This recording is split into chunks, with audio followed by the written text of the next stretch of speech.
Hello guys. In this video I want to talk about just like a realization, not a single realization maybe. Basically I just want to rant a bit, which I do in most of my videos. But I think this might be relevant for some of you. And the thing is that I have, and I was just looking back to the past, my life, and in general, and the turbulence in the world. I mean, my friends say I complain a lot about the instability, the turbulence in the world. I think that's not really complaining, that's the truth. And the question that I sometimes find myself asking, and I'm sure many of you do too, is how to how to really live your life in a meaningful and happy way. Like, okay, maybe not happy is not the best choice of word, maybe, but how to deal with this. Because, well, if you think about it, with everything that's been going on, like this wars and I don't know, like the world leaders basically, uh, we innocent lives, innocent people are having to pay the price of the whims of the world leaders and of corruption, power. And the story is nothing new, the story is nothing that I think I don't need to recount that. You all know that by heart. And it's really sickening, it's really disgusting, but it's also the truth. And so, for instance, each and every one of us, we are living our life. We have some plans for the future. We have some, I don't know. We are at different stages of acceptance, different stages of realizations, and even a single person may be at different stages of realization and acceptance, depending on different times. Like it can change. So sometimes we don't really consciously process this, and we're like, I am doing good in life so far. I have got a, I don't know, maybe good grade in exam. I have presented papers at conferences. My future prospects are looking good. I think I will get accepted to that university. So we are deep in our own world. For some of you, it need not be just academics. For some of you, it could be you're doing good at your company, at your job, at your profession. And we are so deep in our own world that we don't seem to consciously always process the fact that, well, it's so turbulent. I mean, the very fact that I'm standing right now, I'm alive, I'm breathing, is a big blessing, because I don't know what will happen tomorrow. I don't know if a war breaks out. I don't know if a nuclear, like if the World War III breaks out tomorrow. I'm not a geopolitician. I don't, and what I'm saying may not be very true, very realistic from a geopolitical perspective. But I know enough to say just this, that threat is not purely a textbook threat anymore. It's true. Maybe we're not gonna wipe the entire world, entire civilization out in a second. Yeah, okay, maybe that's true. But at the same time, the way things are going, I mean, uh, things are really uncertain for each and every one of us, not just for the country. And if you think about it, I have said this millions of times before, in discussions, even in my YouTube video, I think in some of my previous videos, the frequency of wars, like when I mean, in the generation of our parents, if you think about it, in the 19, I don't know, 1960s, 1970s, 1980s, 1990s, during that time, like major international war, I think there was like on average one per decade or something like that. Every 10 years there was one major international war or escalation, like really major. I don't know, maybe China, Kargil war or something, then Venezuela. Okay, I shouldn't, because I'm very, I don't know the exact dates, exact details of these wars, but I just know this, that the frequency was something around that. But if you think about the last 5 years alone, or last 6 years alone, starting 2020 to 2026, just these few, what has been happening? I mean, if you think about it, uh, in every place of the world, there has been some turbulence. Some of them small, some of them big, but all of them big enough, like significant enough to potentially cause international like repercussions. And I'm not just talking about the present situation with Iran. If you think about the last 6 years, these kind of things has been going on without a break in last 6 years alone, less than a decade. And yeah, I'm not here to preach or lecture or anything like, we are nearing the doomsday, we are finished. And yeah, many people do that on YouTube or other social media, and that's mostly pseudoscience and misinformation. All I'm saying is that I just want to address a simple question, which I'm sure some of you wonder, that how to live your life in a world like this. That's what I'm interested in, because I am interested also in saving innocent lives and stopping these wars. But unfortunately, being very realistic, I do not have the power to do anything about that. So I'm not going to talk about it as if I know everything and I control the world. I'm not going to talk about it. I know some people do that, some YouTubers, some social media influencers. They speak as if they have got it all figured out. They speak as if if the if they were world leaders, the world would be a better place and that kind of shit. Well, power is very dangerous. I mean, I don't know, people like us today, people like me, we are not corrupt, but if you give me a position of power, if you make me the president or something of a big country, I really doubt if I would be able to maintain this integrity. Speaking from a very, I'm not saying I'm inherently a bad person, because bad, good, and this kind of thing, it's just a social construct. It's just a human construct, and it depends on the context. It depends on the surroundings. So I believe, I don't know, like if you reach a position of like power, very significant power, all of us will maybe go a little bit corrupt, a little bit insensitive to the sufferings of common people. I don't know, because that's the pattern I have been seeing in the world. That's why I came to this conclusion. It's nothing to do with yeah, I mean, well, of course, that's an excuse. I'm not saying that this is an excuse to forgive the world leaders or something for what they're doing. This is totally unacceptable, and the wars, the loss of innocent lives, there is no excuse, no justification of this. But I'm just trying to understand the patterns, and like I have talked about this in some of my previous YouTube videos about the statistical physics perspective of human condition, whether this was inevitable. I mean, the question was, if I went back thousands of years when humankind was just starting to appear on the planet, and reran the simulation just hypothetically this entire civilization, would we have reached the same place? And I think the answer is yes. Okay, maybe not exactly, like the sequence of events and stuff like that would not be exactly the same, of course, because it's not a deterministic system, it's a stochastic system.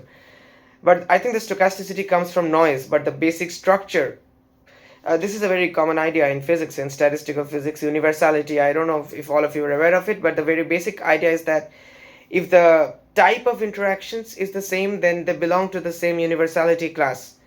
I mean, that's a bit technical, but what it really says is that you can have so it's basically scale invariance. It doesn't really matter what are the constituents of the system, what are their sizes, what are their individual properties. That doesn't really matter that much, especially if you have a large and interacting system like human civilization, for instance. Now, for human civilization, the physics of whatever I'm saying, it's not established, it's in physics, but it's a very good metaphor, and I believe there may even be some physics hiding there, albeit the fact that it's not possible for a human to see all the patterns of civilizations and develop. I don't know, maybe there isn't. So I'm not saying that this is like established true physics, but it's definitely a very good analogy, that I can say for sure. And the fact goes that so whether it's some small particles or atoms or magnetic spins interacting, or whether it's humans interacting, if the type of interaction is the same, then they follow the same kind of physics, qualitative, at least qualitatively they have to follow the same physics. They cannot follow very different physics. And when I say type of interactions, you can ask, what do you mean by type of interactions?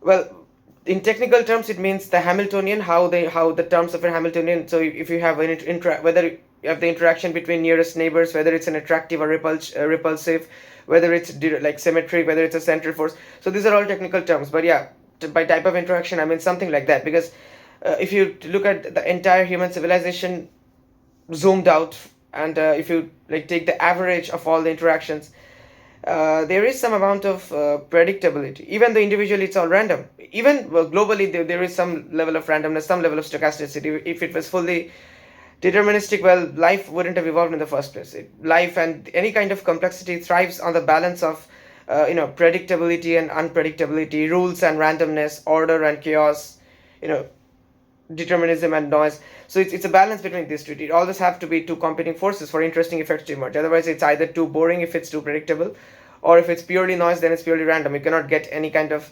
directed behavior. Life is basically directed behavior. You are fighting against entropy to live your few years in the world.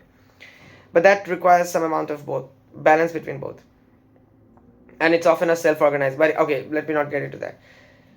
But the question that I was basically talking about is, so given all of this, and the fact that the world is slowly and slowly moving towards this kind of I don't know, phase transition maybe, because okay, maybe this part won't if you, I cannot talk about the easing model in this video, or phase transitions in this video. I have done that in one or two, I think, a few of my previous YouTube videos. If you know, you know already. If you don't, well, I think you'll still get the idea. The fact is that I feel like I'm just trying to find the best words to say this, because yeah, so especially I don't know, especially given all of this, given this turbulence in this world and everything, I think this question hits harder than ever, that what is the meaning of it all, what is the meaning of life, what is the, and of course the answer is not 42, by the way. This is it's a very suggestive, that's why I bought this t-shirt. I really like this. So this is basically, the inner product. In quantum mechanics, this is called the inner product. It's called the bracket notation. So here you have the initial state, here you have the final state. So basically this is the probability amplitude of moving from the initial state to the final state. But you have question marks here. So we don't know what the initial state of everything of the universe, let's say, is, and we don't know the final state as well. But this entire probability amplitude of everything, basically. So this was a famous I think in Hitchhiker's Guide to the Galaxy or something. It's just a in a fiction. It was like there was a supercomputer and it was asked the question, what's the meaning of life, and it replied 42. It's just fiction, by the way. It's just but since then the number 42 is symbolic of the fact that this is fiction, this entire thing. There is no clean answer to what is the meaning of life. It's not a simple question you plug into a supercomputer and it just gives you. I mean, okay, let's for a moment say that you ask me the question, what's the meaning of life, and I tell you the answer 42. Would you even trust the answer? It's just a random number. You will tell me, what is the proof that, like, prove it that it's 42, or prove it that your answer is unique. Prove it that if I said it's 43 or some other number, that then I would be wrong. And I couldn't say anything. So that's the point. But yeah, I mean, it's kind of ironic that this really goes well with what we're discussing. So yeah, I mean. So yeah, so then that's why, especially given the turbulence, you might the question of, what's the meaning of it all. I'm sure it's a very valid question, and it hits harder than ever, given the current situation. To some of you, many of you, most of you, to me at least, definitely. And the answer to that question is, well, I don't have a single answer to that question, but I can. That's why I'm making the video. I can share with you some strategies that I follow when I feel overwhelmed by thinking this, and it's really human. It's really okay to feel overwhelmed, even if we know that we don't have the control, we don't have the power to stop the wars, or basically this kind of stuff, and maybe the world is indeed heading towards a bad state. I won't zagger it and say that we will finish each other off by the next week or something. No. Humankind is resilient, and except in the very, very unlikely event of a complete nuclear war, we will still survive. But that's the point. It's not really looking good for most ordinary people. So we are surviving, yeah, but even surviving is like a success to us at this point, in a world like this. That, yeah, I survived, I woke up today, so that means that's itself a success. So living in this uncertainty, and especially going through this ordeal, we common people, which we never signed up for and which we are not responsible for, this is not acceptable. But again, you have to accept it, because you cannot change anything about it. So the question is what to do. You cannot stop living your life, but at the same time, there are times you'll be feeling overwhelmed, stuff like that. So how to deal with that? One strategy that really helps, at least for me, is that sometimes it really helps to go step out of your world for a bit. Now I'll give an example what I mean by that. For instance, I am a physicist.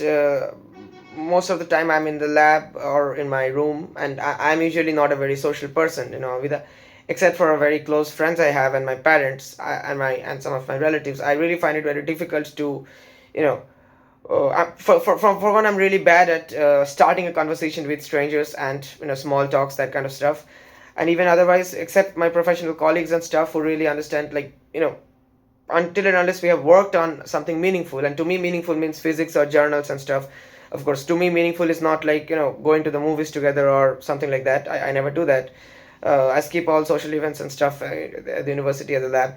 But yeah, other than that, I really find it difficult to socialize with people. So that's why I don't have now that the anyway, that's a topic for another video maybe. But the point is, even if you may be an introvert, or maybe someone like me who find it difficult, even then I think I've been trying this a little lately, and I think it really helps to step out of your world for a bit. So for me, my world is physics and research and that kind of stuff. Like, it's very, very niche. Like, I'm working on polymers, and like some, I don't know, maybe some very technical topics stuff. And it's true for all of us, by the way, not just me. When you're working in your field, whatever field it is, physics or something else, whether it's research or even something else, you are so deep in it that you unconsciously almost start believing that this is the entire world. You kind of forget that there is a world out there that doesn't care about polymer physics, that doesn't care about all these technicalities that is your entire life. And again, all those individual people in that world, they have their own little worlds which you don't care about. People who are working on some other areas, like very different from physics, I don't care, I don't know, I don't care, I don't know what it feels like to be deep into their world, and just like they don't know what it feels like to be deep into my world. And it really helps, cross, you can say maybe cross pollination of ideas. But it's not just ideas, it also helps to at a human level. Not always just, you have to optimize, you have to get ideas, you have to network, you have to connect with great people, great scientists. No, it's just stop optimizing. This is also very important. Stop optimizing for a second. I think the whole essence of humanity is that humans are not just rational optimizers. Humans cannot be completely captured just by game theory and stuff like, I don't know, payoff matrix, because humans consciously do not play the game of life by, optimizing. But again, some people try to do that, and that's I think that's part of the reason why, which has led us to wars and stuff. I have to optimize. And if you do a simple kind of strategy, quote unquote strategy in your head, and you were led to the conclusion that, no, I have to take control of that country to secure my future, to optimize my prospects, and you attack, and then you have war. In the end of the day, this is a war which nobody can win. You're fighting over a throne where no one can sit, and this is like, money cannot save you at the end of the day. How long will you? How long? You're destroying the world, you're destroying the environment, and it's not in one clean sweep, but gradually the entire humankind, for the stupidity of a few powerful people, but the entire humankind is heading towards the point of no return. And money and this, they'll not really save you. I mean, you cannot count on that. Money will not save you, or power, or whatever you're trying to optimize, they will not really save you. And at the end of the day, if you think about it, this is also very, may sound dark, but a very useful perspective, at least I think, is that life is itself a losing game, a losing battle. So you're living your life, that means you are fighting a losing battle, because you know you will die. Maybe not tomorrow, but after a few years, definitely. All of us will die. So if you know that you will die, well, when you go to play, I don't know, maybe a football match, you know that there is a possibility you will lose, there is a possibility you will win, and you try to optimize, you try to win, you try to prevent your opponent from scoring a goal, and you try to score a goal yourself. It can happen both ways. But in life, you know that you can never win. If by winning I mean that you'd never die, that's never going to happen. You will die one day. So just think of it as an analogy. It's very simple, but just think about it. If I told you that for sure you cannot win this football match, just take my word for it. Don't ask me how I knew, but let's say I tell you cannot win this football match. You can play. You have 90 minutes. I don't know the usual time. You can take some extra time if there is a draw. But I tell you can never win the game. The opponent will always score at least one goal more than you. So you can never win the game. Let's say I tell you this. Will you? And let's say I know this somehow. Let's say you have got to trust me. Then just ask yourselves for a minute, be honest. Will you really be able to play this game with the same level of motivation, the same level of enthusiasm? You will not. Some of you will probably be, okay, then I'll not play at all. What's the point playing if I know I'm not going to win? Or even if you choose to play, let me still play. You definitely will feel less motivated. It's not a question of proving me wrong. It's not like I'm challenging you that I know you will lose the game, show and win the game and prove me wrong. No, that's a different kind of thing. That's realistic. But this is unrealistic. But just for the sake of the thought experiment, let's say I know you have lost the game. Maybe I can time travel or something. I don't know. Or let's say I know you will lose the game, and you know that I'm telling the truth. It's not a challenge or anything. Then definitely you will either choose not to play, or even if you do play, you will not be able to play with the same level of enthusiasm, because you know you were already losing the game.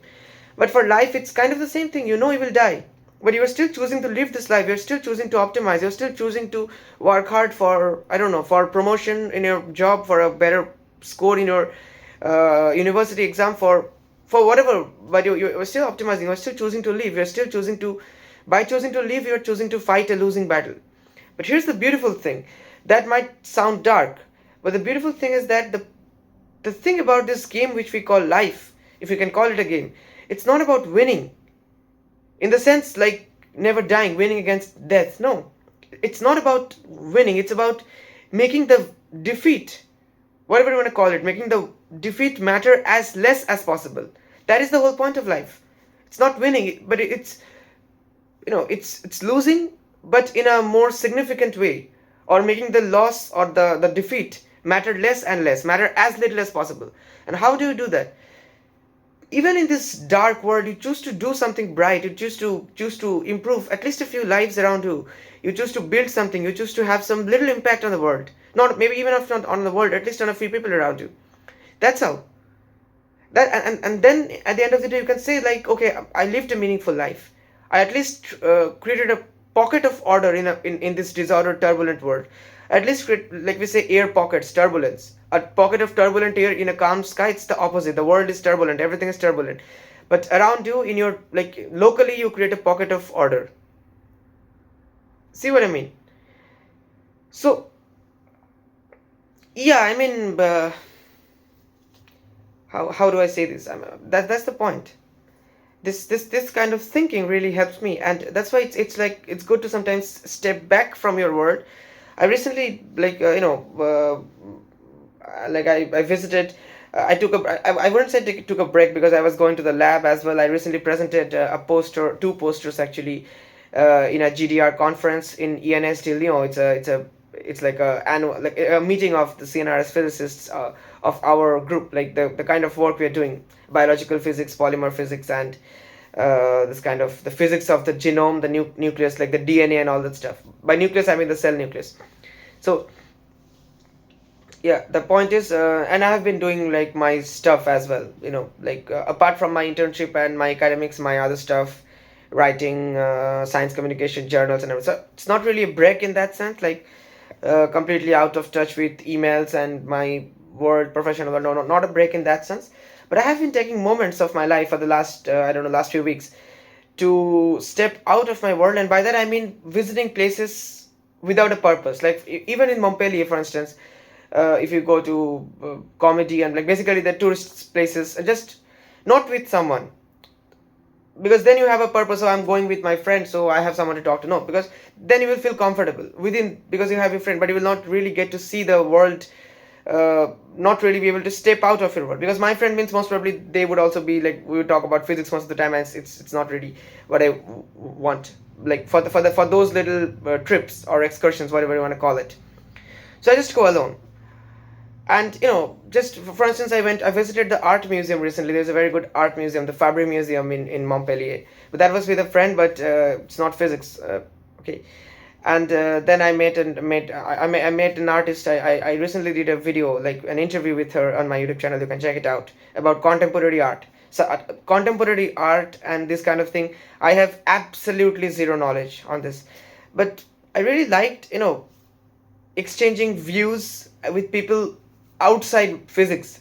And this was an example, but I have been doing, I've connected with lots of such people. Not all of them are on my YouTube channel, of course. You maybe don't know all of them, but with lots of such people. For instance, musicians, singers. I myself have a passion of writing songs. I have an artist channel. I do release music, but that's all amateur. That's not professional. But here I'm talking about like real professional singers and stuff. Then artists, like I already said, and even ordinary common people. Just you meet someone on the road, and just you start discussing. Maybe especially if it's I recently met an old couple, and of course they are retired, so they have, like, they're not rushing or anything. They have lots of time to chat, and thankfully they understood English, because I don't understand French very well. And of course that was a weekend, and I went out for the sole purpose of stepping out of my world. So I had time in my hand as well. And it was I was kind of surprised, because we met like a few minutes back. It was an old couple, an old man and his wife. And in a few minutes the discussion became very deep, and we were discussing like stuff. Of course, they are not physicists. Like they were from the countryside. Now they live here, and they have been working on, like they have nothing to do with physics, like not at all, not even science. And so the point is, for you, if you feel overwhelmed with these questions and stuff, which is very normal, by the way, given the things that's happening in the world, a really good thing to do is that just step out of your world a bit. Just try, not socializing really, but just try to even observe. If you find it very difficult to do small talks like I do, or start conversations, it's fine. Just go out of your office, of your lab, of whatever. Just go out in the real world, like in the world out there, where where you can see from the worst to the best, where you can see people who are driving supercars, and you can also see people who are begging by the roadside, right? So this contrast, the entire spectrum, that's very important. That will give you a perspective of life, that there is a world out there. There are a whole bunch of people out there who don't care about physics, and this is life to them. And that, you don't have to become like them. Of course, you have your own world. And I'm not, when I say step out of my world, I don't mean I will stop doing physics, but this perspective kind of grounds me, and it is kind of grounding, that no, everyone has their own problems. And okay, let me just try to make the world a little bit better place for at least the people I come in touch with, I come in contact with, the people I interact. And that's it. Okay, I don't know, maybe I'll die tomorrow, maybe there will be a nuclear war tomorrow, I don't know, going by the very unrealistic but extreme example. But this really will help you, ground you in the moment. Because if you keep thinking, I don't know what, oh my god, what's going to happen tomorrow, everything will be destroyed, then, well, basically, that's, first of all, that's unrealistic. And even if that's true, I mean, there's nothing you can do about it. On the contrary, you just waste a few days or few years that you have remaining if you keep thinking about it, because it's not in your powers to stop that. So but also you cannot control your thoughts when they keep coming, these overwhelming thoughts.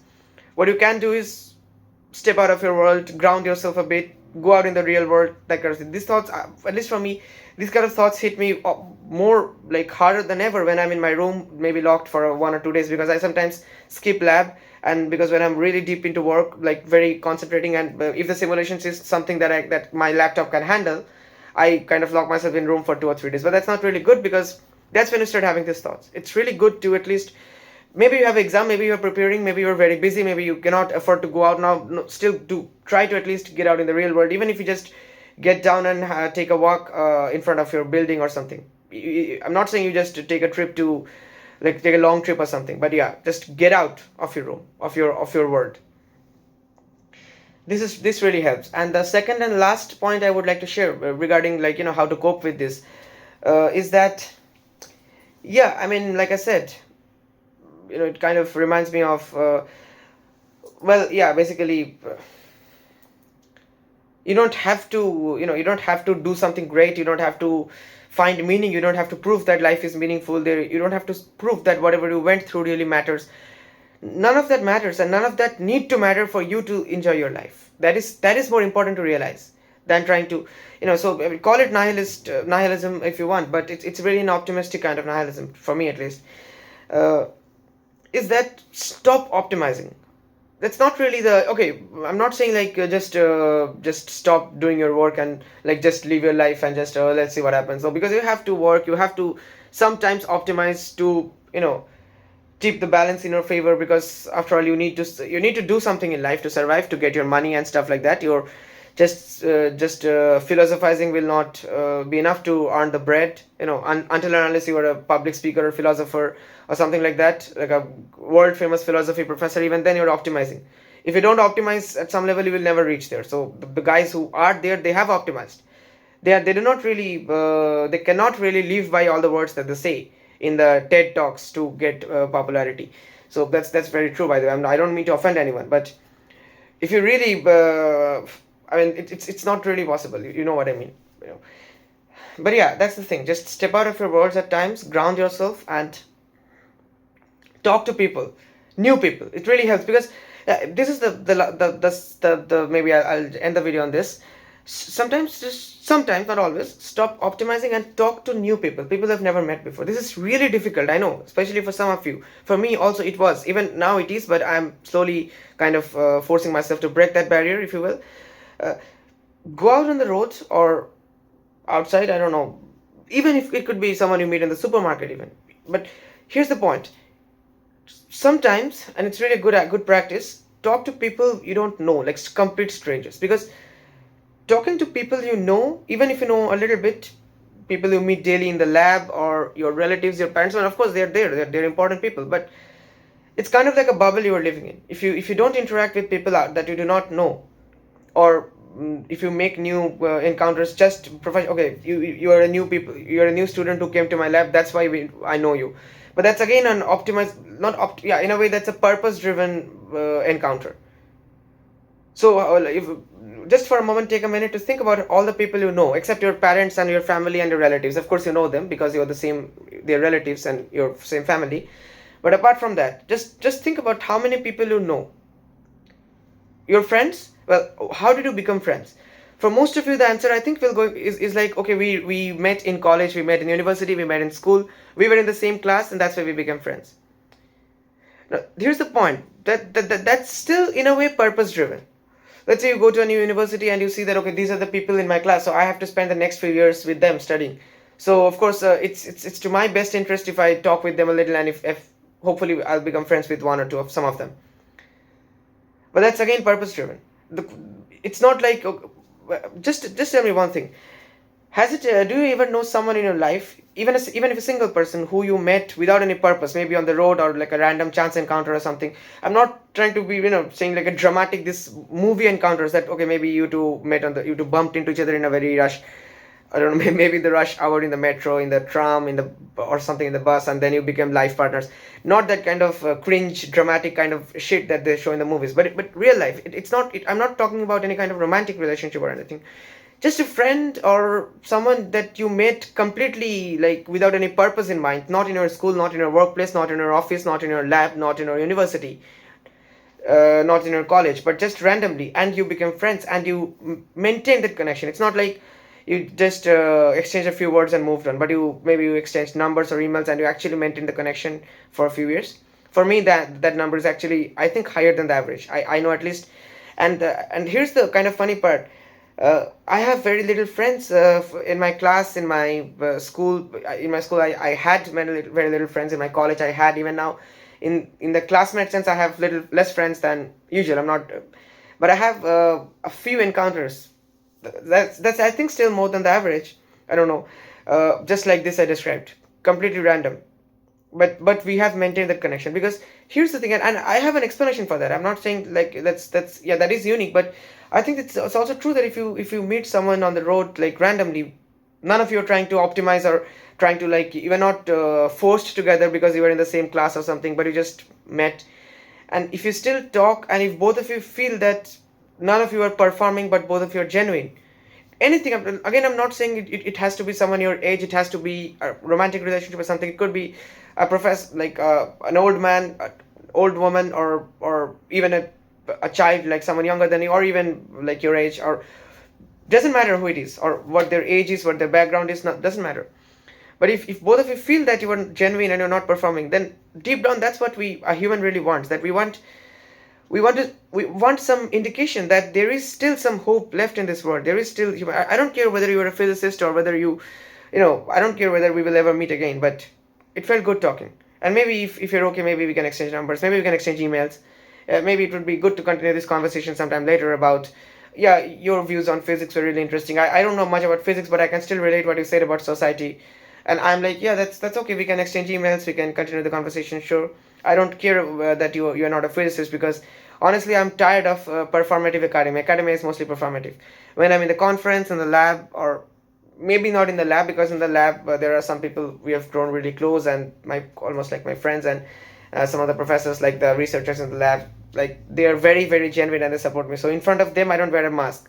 But at least when I'm in a conference or workshop, I have to perform. Whether I like it or not. Of course, I don't like it, but I have to perform. I cannot philosophize or be my true self there. I have to perform because, okay, I have to present this work in within this amount of time. Like, I have a limited time constraint. I have to represent my lab. I have to answer questions. I have to take notes. I mean, it's basically whenever somebody comes up to me and asks a question, or I go to someone and ask a question, yeah, that guy's work might be relevant. Maybe I should ask him how he did that. It might be relevant. So that's all important. I'm not saying that's not important, of course, but it's still in a way performative. See what I mean? And all of the people in the nobody at a conference, I mean everybody in a conference is kind of in a way performative. They're wearing a mask, which is okay because that's a professional. I agree, but sometimes it's important to also talk to people or try to talk to people or make friends, make connections outside that circle entirely, like the one I was saying. And this again relates back to what I said about grounding yourself by stepping out of your world and exploring the real world, some people from other fields of life as well.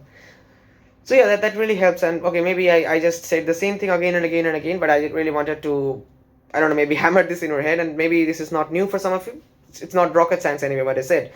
But sometimes, some of you may have needed this slight shift in perspective, because, and it's got nothing to do with like you being stupid or anything. It's the fact that because I came to realize this only very recently, and I'm like, okay, maybe there are some of you out there who are also feeling really overwhelmed given the current condition of the world, and maybe right now you just this thought didn't cross my mind. So in that case, I hope this might be of some help to you.